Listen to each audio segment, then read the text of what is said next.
1961. Od svého začátku vyrábí kuchyňářské výrobky podle tradičních domácích receptur.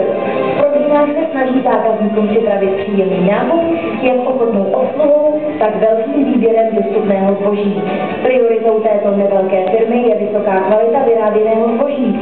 Nabízené výrobky jsou vyráběny pouze z masa, bez použití veškerých běžně používaných masových náhražek a jsou vhodné i pro bezlepkovou dietu. Zpracovávané maso je prověřené státní veterinární službou.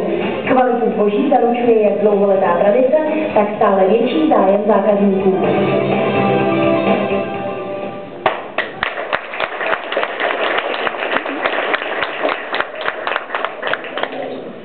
Pane Dvořáku, já se omlouvám, ale musím se zeptat, vy sázíte ve vašich prodejnách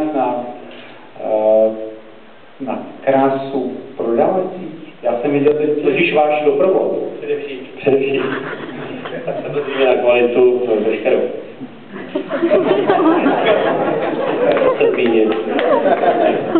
A já musím poblahopřát